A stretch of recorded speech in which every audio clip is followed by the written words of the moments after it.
$1,000 in debts. And what she did next was impossible.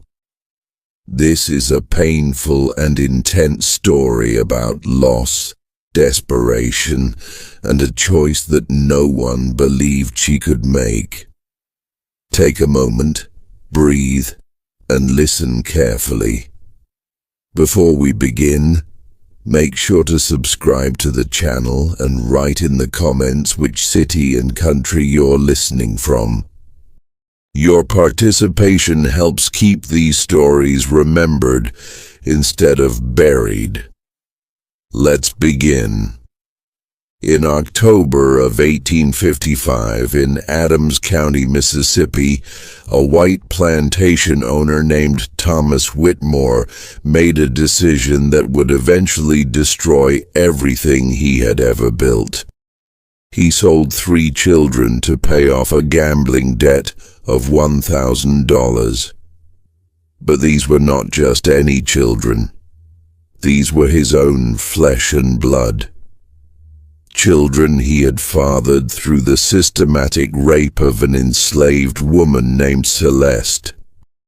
He sold his own sons and daughter as if they were cattle, never imagining that the woman he had brutalized for over a decade would be the architect of his complete and utter ruin. This is a story about what happens when a man underestimates the woman he believes he owns. It is a story about patience, about cunning, and about a mother's love so powerful that it burned through every obstacle placed before it. It is also a story about justice, though not the kind that comes from courts or laws. This is the story of Celeste and how she brought a powerful white man to his knees without ever raising a weapon. To understand what happened in Adams County, you first need to understand what Mississippi looked like in the 1850s. By this time, cotton was king in the American South, and Mississippi sat at the very heart of that kingdom. The state had some of the richest soil in the entire region, particularly along the Mississippi River, where the land was dark and fertile from centuries of flooding. Plantation owners had carved out massive estates from this land, some spanning thousands of acres, all of it worked by enslaved people who had no rights, no freedom, and no legal protection from any cruelty their masters chose to inflict. Adams County was one of the oldest and wealthiest counties in the state. The town of Natchez, which served as the county seat, was home to more millionaires per capita than almost anywhere else in the United States. These were men who had built their fortunes on the backs of enslaved laborers, men who lived in grand columned mansions, while the people who made their wealth possible lived in rough wooden cabins with dirt floors. The social hierarchy was rigid and absolute.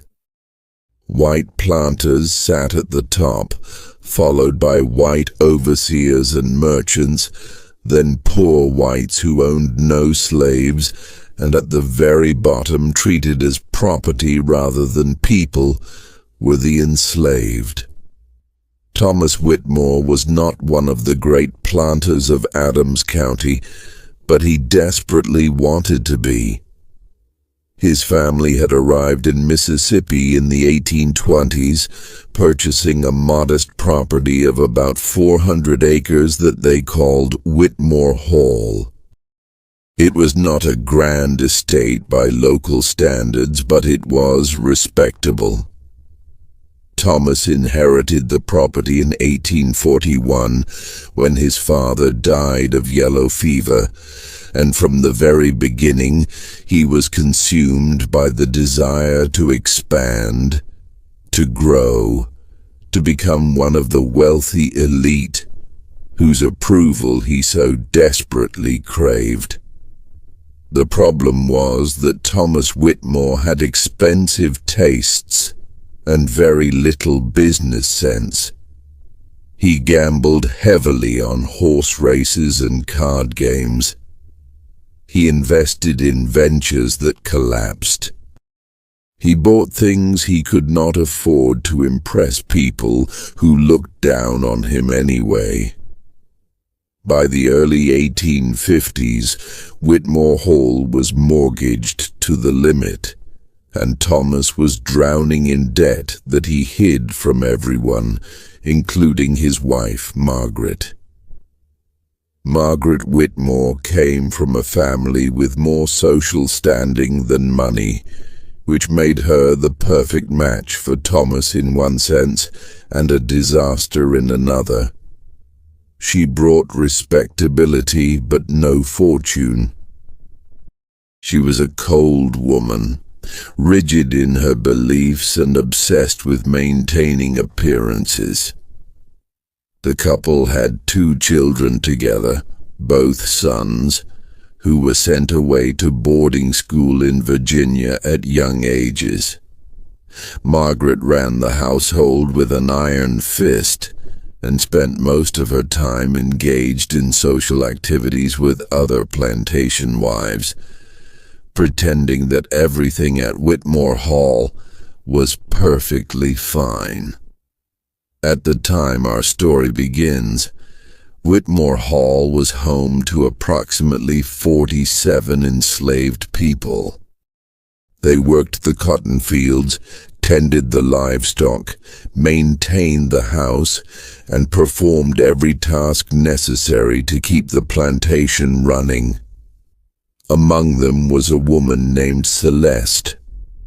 Celeste had been born on a plantation in Virginia around 1822. She never knew her father. Her mother, a woman named Ruth, worked as a house slave and raised Celeste to be quiet, obedient, and invisible. These were survival skills in a world where attracting attention could get you beaten or sold. When Celeste was 12 years old, her mother was sold to a trader heading south to pay off her master's debts, and Celeste never saw her again. She was sold separately to a family moving to Mississippi, and after changing hands twice more, she ended up at Whitmore Hall in 1837, when she was about 15 years old. Thomas Whitmore noticed her immediately. Celeste was what slave traders of the era would have called a fancy girl, a term that should make your skin crawl, but which was used openly and commonly in the antebellum South. It referred to enslaved women and girls who were considered attractive by white standards and who were often purchased specifically for sexual exploitation. Celeste had light brown skin, which indicated mixed ancestry somewhere in her family line, and features that Thomas Whitmore found appealing. Within months of her arrival at the plantation, he began visiting her cabin at night. There was no courtship. There was no seduction. There was only power and violence. Thomas Whitmore raped Celeste for the first time when she was 15 years old, and he continued to assault her regularly for the next 18 years. This was not unusual in the antebellum South. Historians estimate that by the time of the Civil War, the majority of enslaved people in America had some European ancestry, a statistic that speaks to the epidemic of sexual violence that white men perpetrated against black women for generations. Masters had total legal control over enslaved women's bodies. Legal control over enslaved women's bodies. There was no law that recognized the rape of an enslaved woman as a crime. In the eyes of the law, Celeste was property, and Thomas Whitmore could do whatever he wanted with his property. Celeste's first child, a boy she named Samuel, was born in 1843.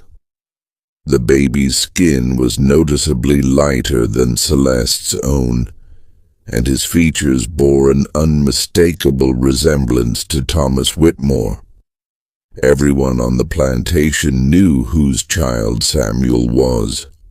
The other enslaved people knew. The white overseers knew. Margaret Whitmore knew, though she never spoke of it directly. This was another ugly reality of plantation life that everyone understood and no one discussed openly. Mixed-race children fathered by white masters were everywhere, living proof of systematic sexual exploitation that polite society pretended did not exist. 3 years later, in 1846, Celeste gave birth to a daughter she named Eliza, and in 1850 she had another son, Isaiah.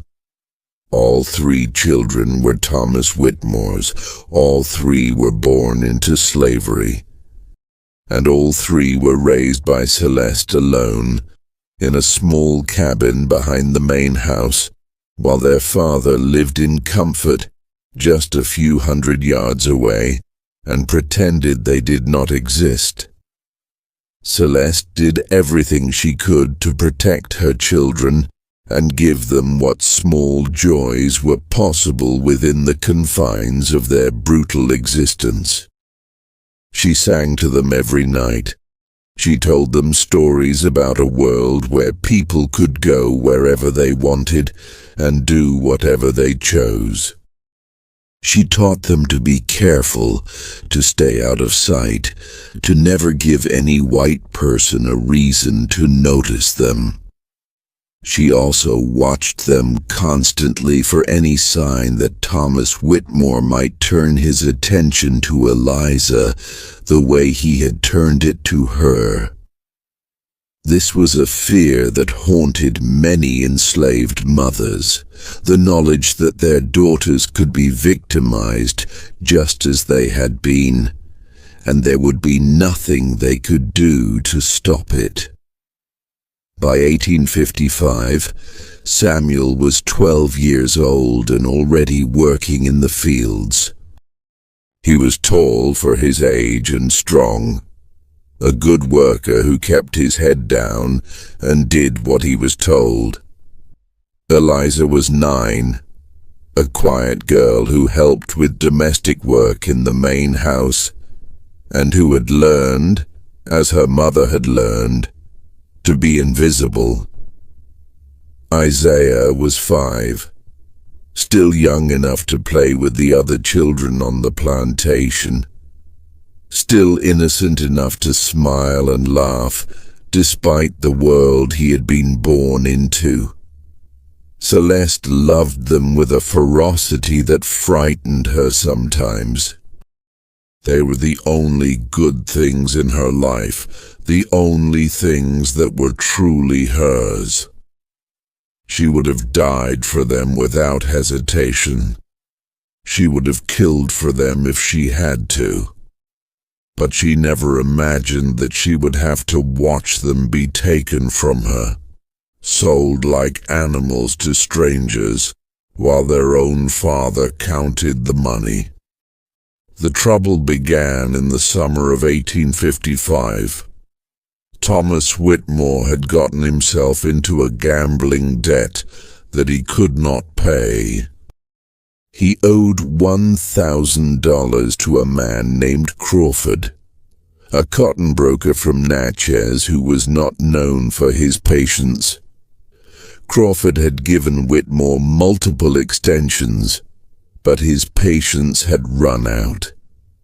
He wanted his money, and he made it clear that if he did not get it, he would start talking publicly about Whitmore's debts. In the social world of Adams County, where reputation was everything, this threat was almost as frightening as physical violence. Whitmore was desperate. He had already borrowed everything he could borrow.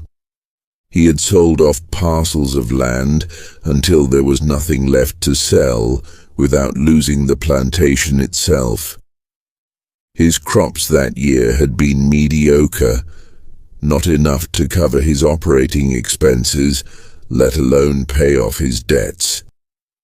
He needed $1,000, and he needed it quickly. The solution, when it came to him, was brutally simple. He would sell some of his slaves. Slave sales were common in the antebellum South, as common and unremarkable as selling livestock. Every southern city had slave markets where human beings were bought and sold openly. Natchez had one of the largest markets in the region, located on a place called Forks of the Road, where hundreds of enslaved people were sold every month.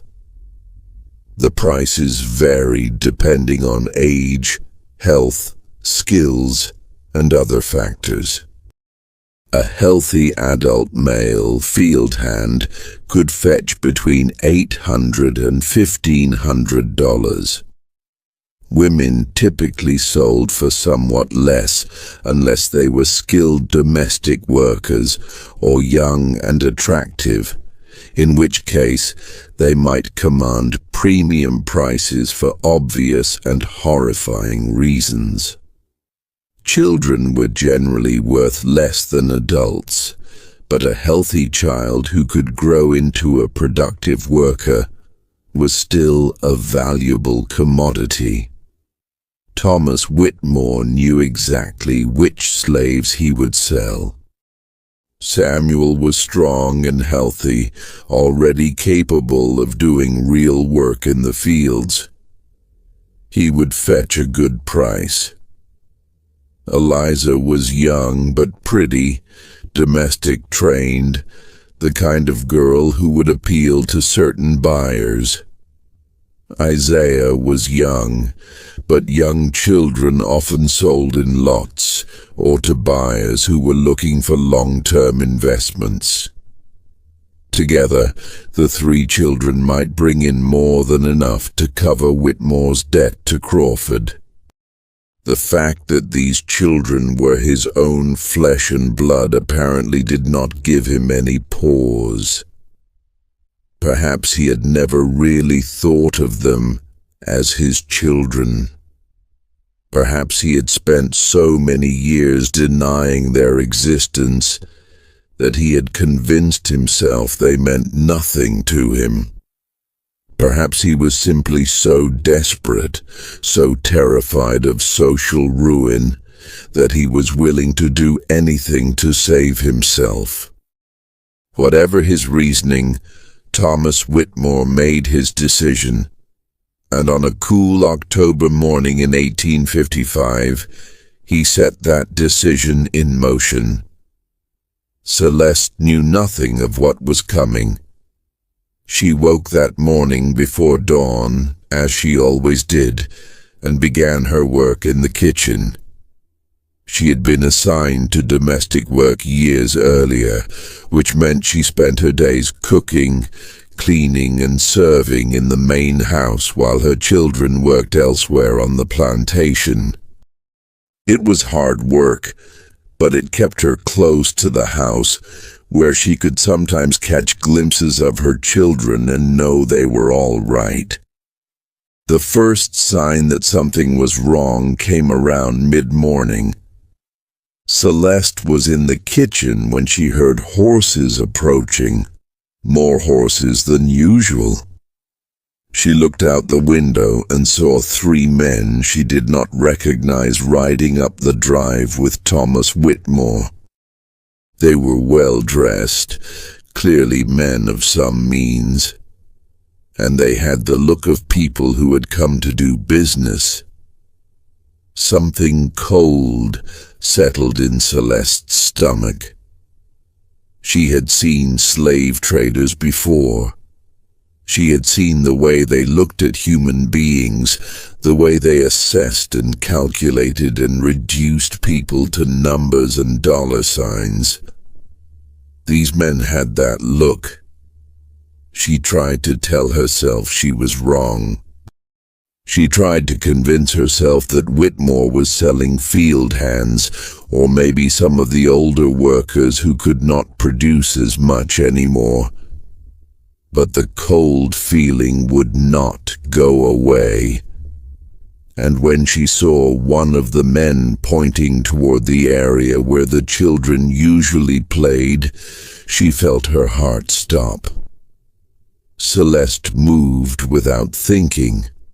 She ran out of the kitchen and toward the slave quarters, ignoring the shouts behind her, ignoring everything except the desperate need to reach her children.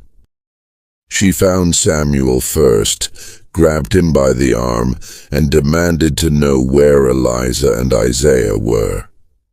Before he could answer, she heard Eliza scream. The next few minutes were a nightmare that Celeste would relive every night for years to come. White men, strangers, were grabbing her children and dragging them toward the waiting horses. Samuel fought back, and a man hit him across the face so hard that blood sprayed from his nose. Eliza was crying and calling for her mother, struggling against hands that gripped her thin arms like iron bands. Isaiah, just 5 years old, stood frozen in terror, tears streaming down his face, too frightened to even make a sound. Celeste threw herself at the men. She clawed and scratched and bit, fighting with every ounce of strength she possessed. It made no difference.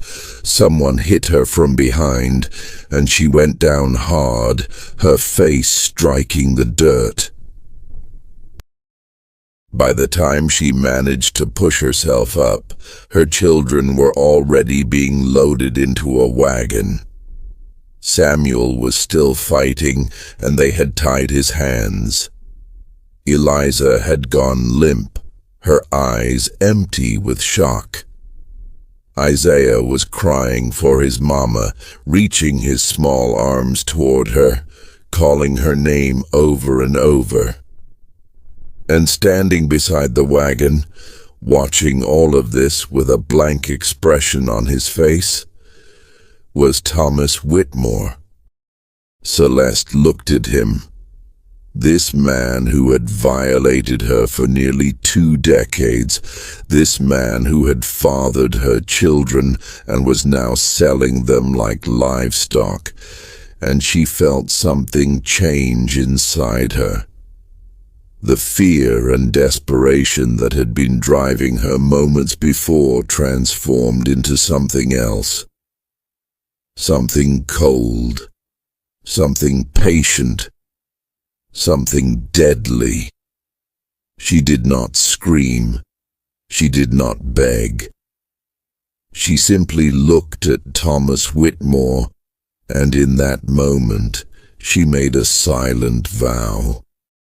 She did not know how, and she did not know when, but she would destroy him. She would take everything he had.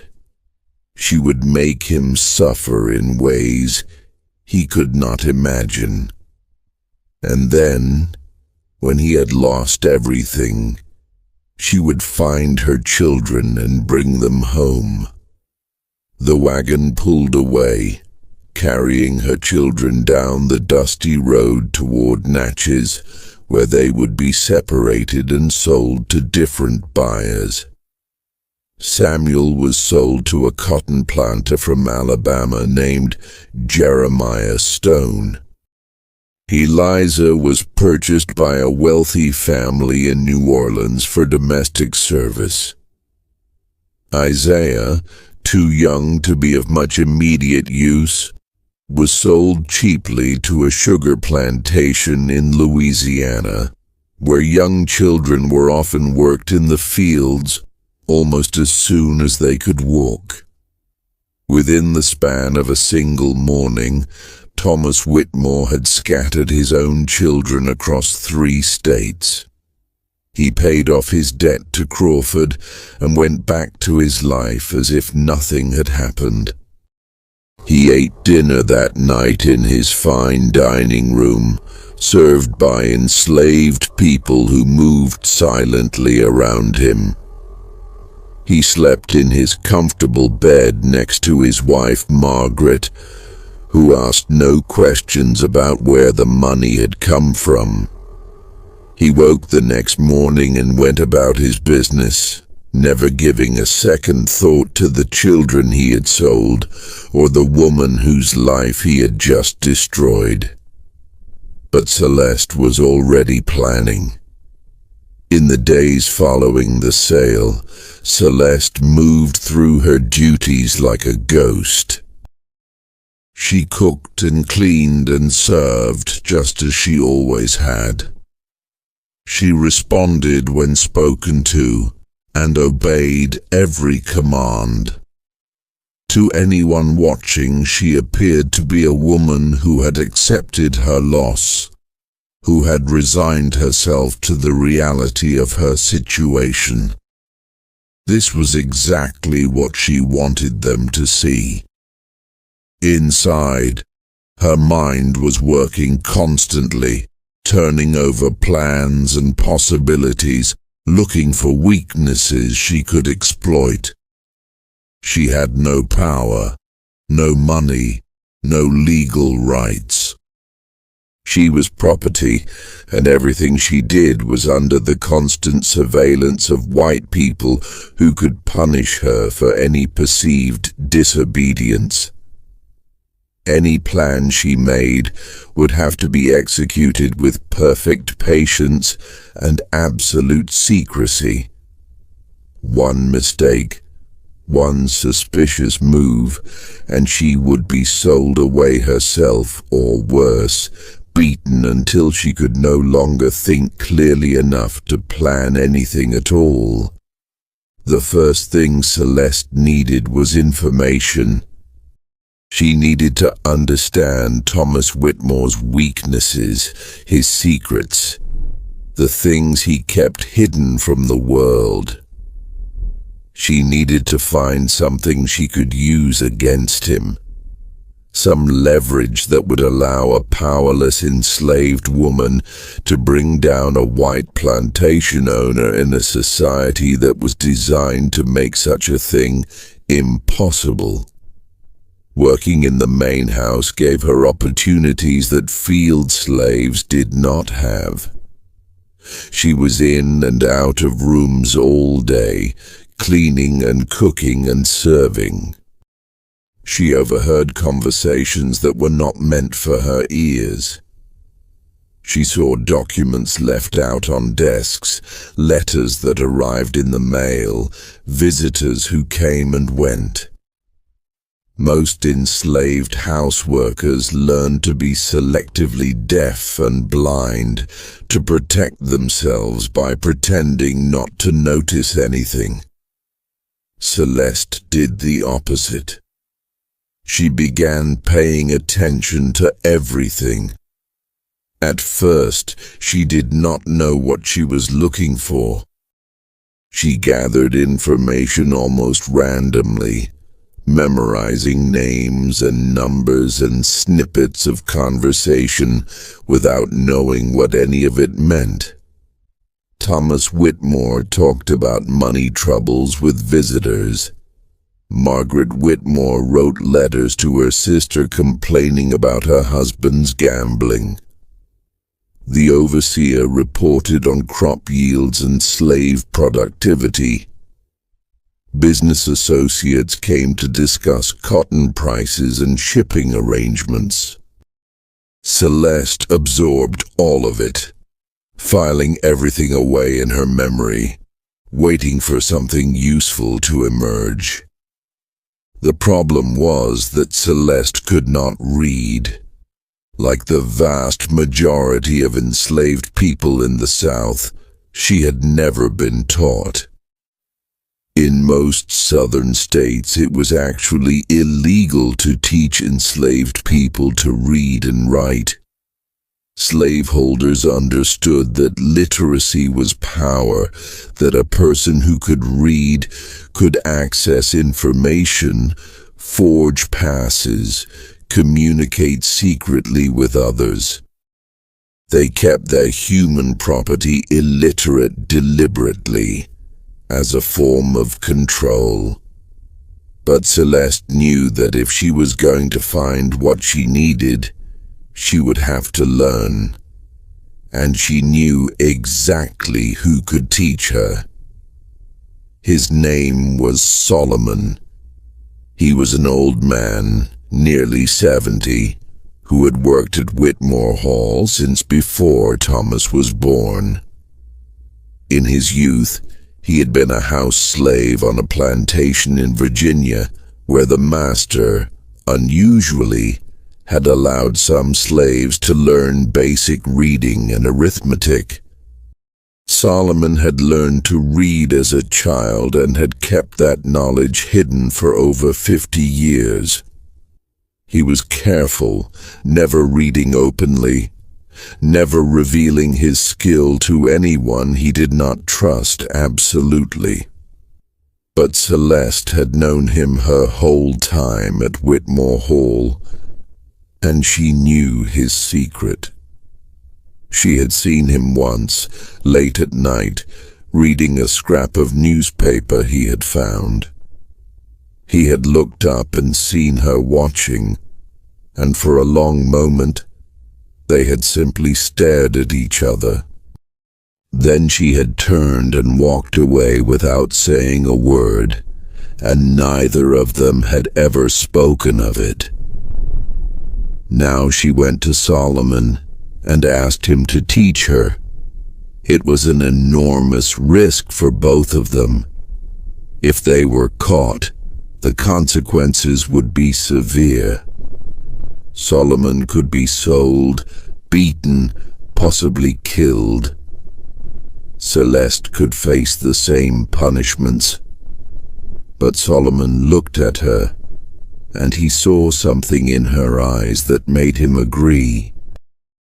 Maybe he recognized the rage and determination that burned behind her calm exterior. Maybe he simply understood that some risks were worth taking. Whatever his reasons, he said yes. They began meeting in secret, late at night, in a corner of the barn where they were unlikely to be discovered.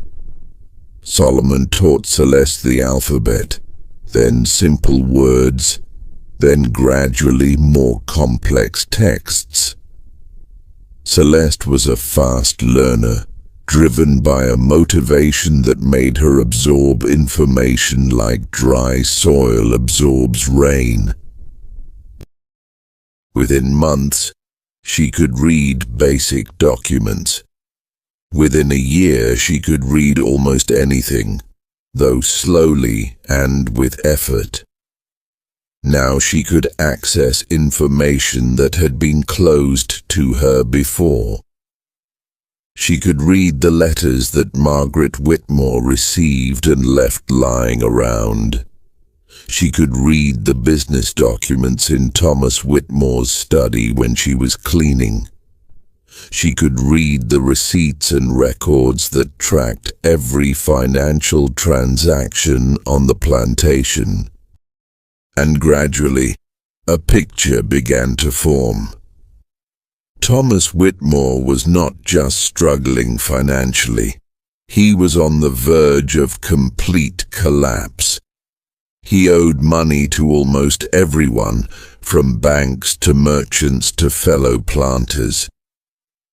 He had borrowed against the plantation itself, meaning that if he defaulted on his loans, he could lose everything. His cotton yields had been declining for years, in part because he refused to invest in proper land management, and in part because he worked his enslaved laborers so hard that their productivity was dropping from exhaustion and illness.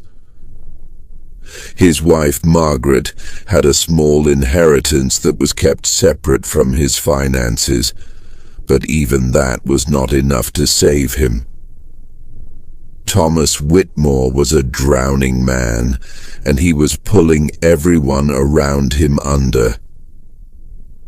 This was useful information, but it was not enough.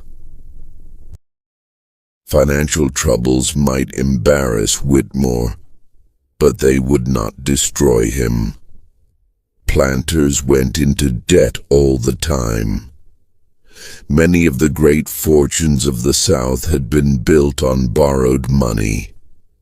Whitmore's creditors might pressure him, might even force him to sell assets, but they would not bring him the kind of ruin that Celeste wanted. She needed something more. She needed something that would turn his own community against him, something that would make him an outcast, something unforgivable. She found it in the spring of 1857, almost 2 years after her children had been sold. Celeste was cleaning Thomas Whitmore's study when she found a letter that had been carelessly left in an unlocked drawer. It was addressed to a man named Harrison, who Celeste knew to be one of Whitmore's oldest friends from their school days together. The letter was several years old, dated from around the time of Isaiah's birth, and it was written in Whitmore's own hand. What she read in that letter made her hands shake. The letter was casual, almost joking, the way men sometimes write to old friends when they think no one else will ever read their words. Whitmore was complaining about his wife, about how cold and unaffectionate she was, and boasting about his relationship with Celeste. But it was not the relationship that ordinary people might imagine. Whitmore wrote about his children, Samuel and Eliza, and the baby who had just been born, and he wrote about them in a way that made his paternity absolutely clear. He made crude jokes about his shadow family in the slave quarters. He expressed satisfaction that his real legacy might be carried on by children who would never bear his name. He even mentioned physical characteristics that proved the children were his, details that no one could know unless they had observed the children closely. It was a confession, written in his own hand, signed with his own name, and Celeste held it in her hands. She stood there in the study, barely breathing, reading the letter over and over again. Her heart was pounding so hard she could feel it in her throat. She knew she had found what she was looking for. This letter, if it reached the right people, could destroy Thomas Whitmore more completely than any financial scandal.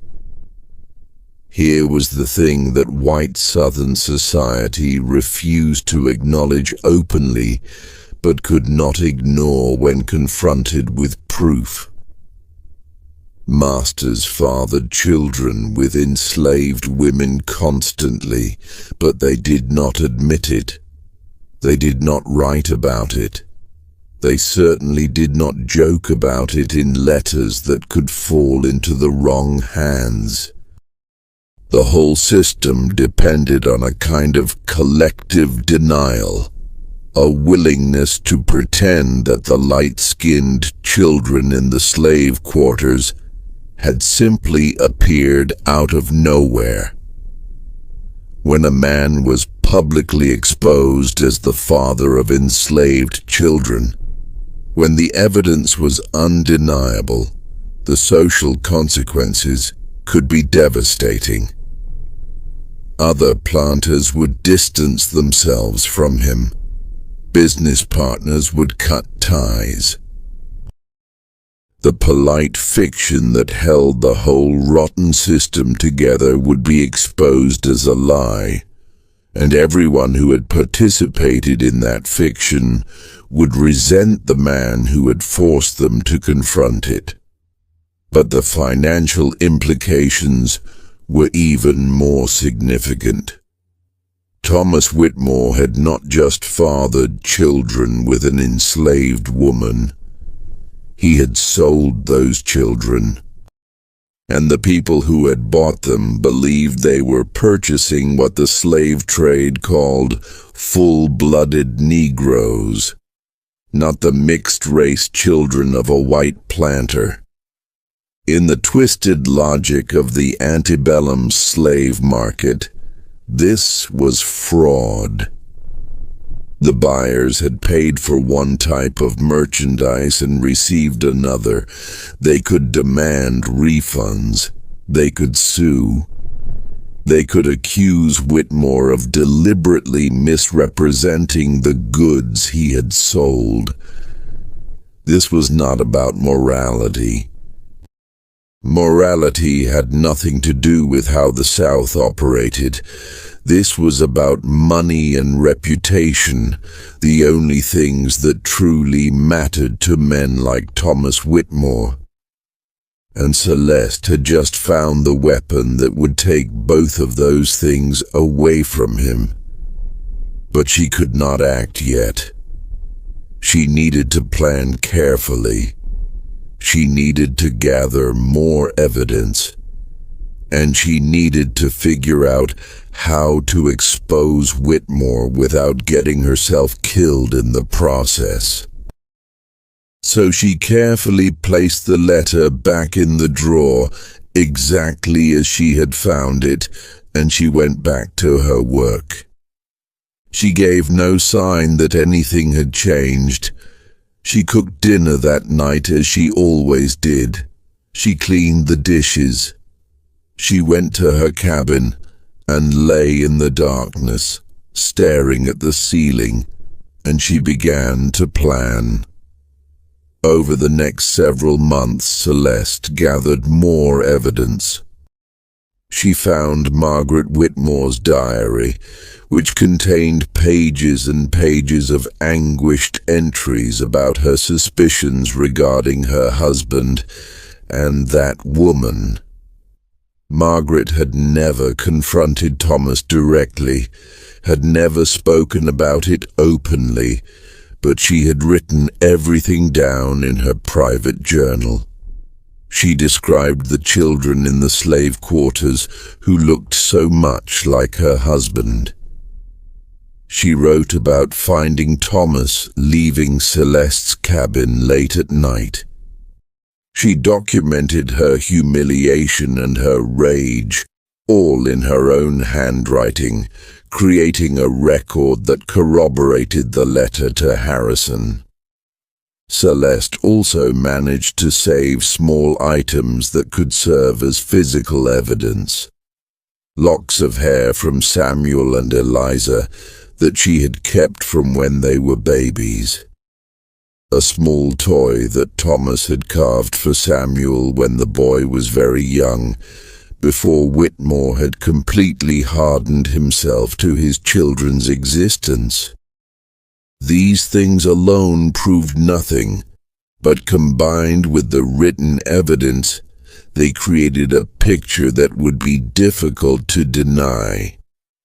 The final piece of her plan involved the buyers who had purchased her children. Celeste needed to find out who they were and where they had taken Samuel, Eliza, and Isaiah. This information was not easy to obtain.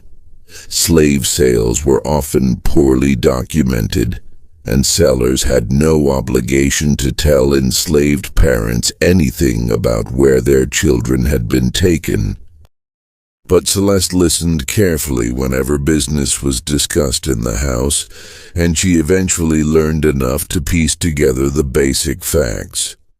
A planter from Alabama named Stone had bought Samuel. A New Orleans family named Beaumont had purchased Eliza, and Isaiah had been sold to a sugar operation in Louisiana, though she could not discover the exact location. Now she had the evidence, and she knew who had her children. The question was how to use what she had learned. Celeste could not simply mail the letter and diary pages to the buyers herself. She could not read and write in any way that would allow her to communicate directly with white people. Even if she could, no one would believe accusations coming from an enslaved woman. They would assume she was lying, or they would simply not care. She needed someone else to deliver the information, someone whose word would be taken seriously. She found that person in the fall of 1857. His name was James Crawford, and he was the same cotton broker to whom Thomas Whitmore had owed $1,000 2 years earlier. Crawford was not a moral man by any stretch of the imagination. He bought and sold cotton that was produced by slave labor, and he had no qualms about the institution that made his business possible. But he was a businessman, and he had a businessman's contempt for people who cheated and lied and failed to pay their debts. He still resented Whitmore for the way he had been strung along for months before finally getting his money. And he was always looking for information that could give him an advantage over his competitors and debtors. Celeste took an enormous risk. She approached Crawford when he visited the plantation on business, waiting until she found him alone for a moment, and she told him that she had information about Thomas Whitmore that would be worth a great deal to the right people. Crawford was suspicious at first, but Celeste was careful. She did not reveal everything at once. She gave him just enough to pique his interest, hinting at scandal and fraud without spelling out the details. She told him that Whitmore had sold children under false pretenses, and that the buyers would be very interested to learn the truth about what they had purchased. Crawford was intrigued. He did not trust Celeste, but he recognized that she might be telling the truth. He agreed to investigate, and he told her that if her information proved accurate, he would make sure it reached the people who needed to know. Over the next few weeks, Crawford did his own research. He contacted the buyers who had purchased Samuel, Eliza, and Isaiah, asking casual questions about their purchases and whether they were satisfied with what they had received.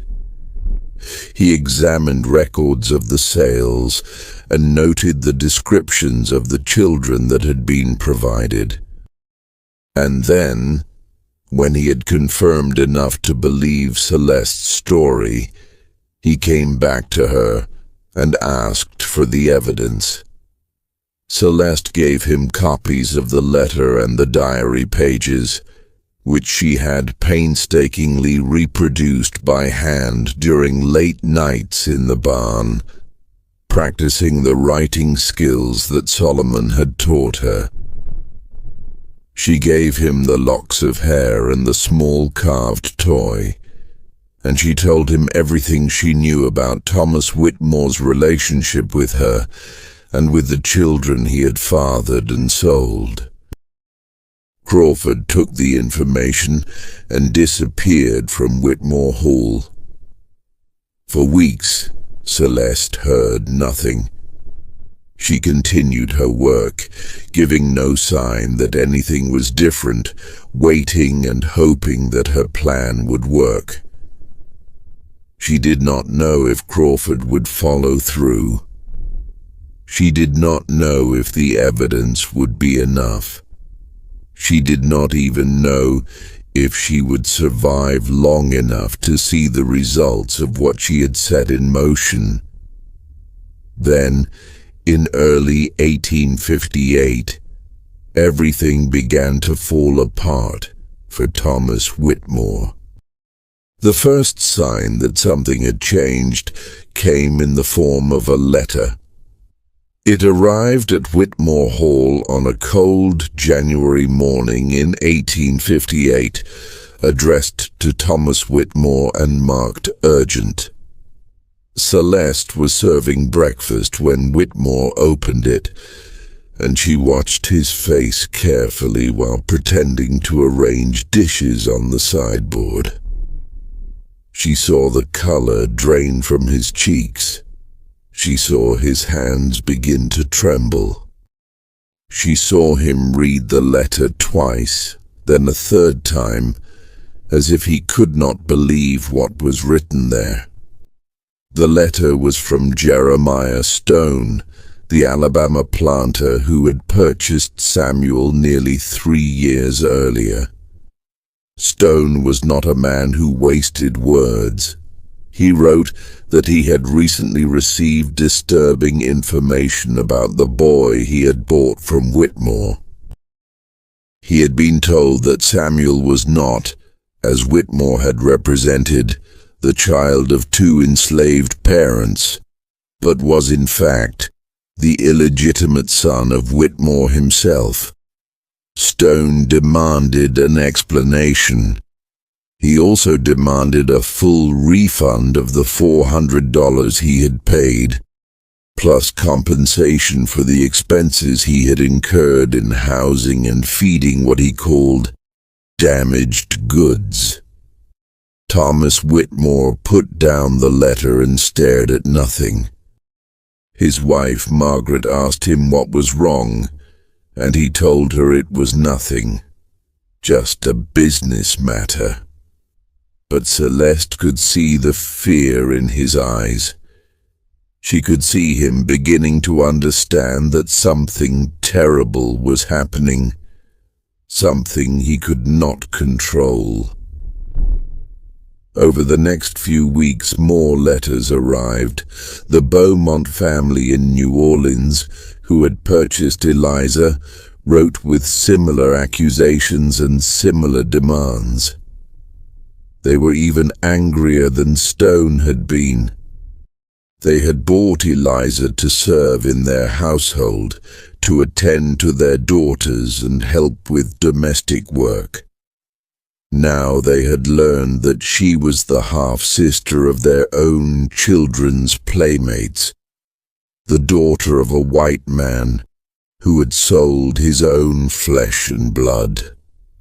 The social implications horrified them. What if someone found out? What if their friends learned that they had an enslaved girl in their house who shed blood with the white planter class? They wanted their money back immediately, and they wanted Whitmore to take the girl back before the scandal could spread. The sugar plantation in Louisiana that had purchased Isaiah did not bother with letters. They sent a representative directly to Adams County, a hard-faced man who arrived at Whitmore Hall and demanded to speak with Thomas privately. Celeste did not hear what was said in that meeting, but she saw Whitmore afterward. He looked like a man who had just been told he was dying. The news spread through Adams County with the speed of a wildfire. James Crawford, true to his nature, had not kept the information to himself. He had shared it with business associates, who shared it with their friends, who shared it with their wives, who spread it through every parlor and drawing room in Natchez. Within weeks, everyone knew. Thomas Whitmore had fathered children with an enslaved woman. Thomas Whitmore had sold those children to unsuspecting buyers. Thomas Whitmore had committed fraud, had lied, had violated the unwritten codes that governed how such things were supposed to be handled. The reaction was swift and merciless. This was not about morality. Nobody in Adams County cared that Whitmore had raped an enslaved woman for 18 years. That was common enough to be unremarkable. Nobody even cared particularly that he had fathered children with her. That too was common, though it was supposed to remain unacknowledged. What they cared about was the fraud. What they cared about was the public exposure. What they cared about was the fact that Whitmore had been caught, that his dirty secrets had been dragged into the light, and that his carelessness now threatened to expose the whole rotten system that they all participated in. The other planters began to distance themselves from Whitmore almost immediately. Men who had dined at his table and hunted on his land suddenly found reasons to be unavailable when he called. Invitations to social events stopped arriving. When Whitmore appeared at church on Sunday, people moved away from him as if he carried a disease. His wife Margaret sat rigid and pale in their pew, enduring the stares and whispers, her face a mask of humiliation. The financial consequences followed close behind the social ones. Whitmore's creditors, who had been patient with him for years, suddenly demanded immediate payment of all outstanding debts. Banks that had extended him credit called in their loans. Business partners who had been willing to overlook his gambling and his financial mismanagement now wanted nothing to do with him.